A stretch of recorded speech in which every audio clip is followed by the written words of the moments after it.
Puntland Post warar sugan iyo warbixino dheelitiran dhawaan wada hadal la sameysay Somaliland adiga iyo wasiirka sidoo warbaahinta uu ka sheegay arintaas ma naga briefing naga siin kartaa arintaas marar horena waa ka jawaabay wada hadal baa la sameysay hadii ujeedadu tahay wada hadal rasmi ah wada hadal rasmi ah oo aniga iyo wasiirka arrimaha dibadda Somaliland madaxmari ma jiro wada hadal rasmi ah macnaheedu waxa weeye marka lagu soo wakiisho marka lagu mandate gareeyo oo dawladda admitaysid maamulka admitaysid ay ku yiraahdaan arintaas soo qabo lagu soo diro marka arintaas oo anigana la ii diray ma jirin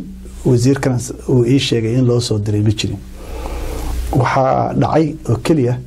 aniga iyo wasiirku inaan ku kulanay hotel yiraahdo Sheraton anagoo saaxiibo kale oo Soomaaliya la socona marka sida dhaqanka fiican oo bini'aadamka uu yahay Soomaalinimaduna tahay in wasiirku ay salaan waa is marxabeynay waa is hagareynay waa wada fariisanay waa iska sheekaysanay sida Soomaali kale oo sheekaysano laakiin waxaan is xusuusinay oo isaguna uu si maartay niyada u muujiyay inay fiican tahay in Soomaalinimada walaaga nabadgelyada la ilaaliyo inaan dhiig Soomaaliyeed macna ku daadan inaan maartay khilaafka jiraan safgari waaga jiraan wixii uu kala duwan yahay aan la sii fogeynin waxyaabahaas baan ka sheekaysanay si caadi ah oo shaar u sheekaysanay marka ma qantaas waxaad u bixinaysaan wada hadal u bixinaysaan waa sida hadal waad kulanteen waa kulanay laakiin ma ahayn kulan rasmi ah waxa jira dawladuhu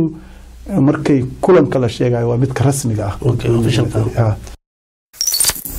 Puntland Post warar sugan iyo warbixino dheelitiran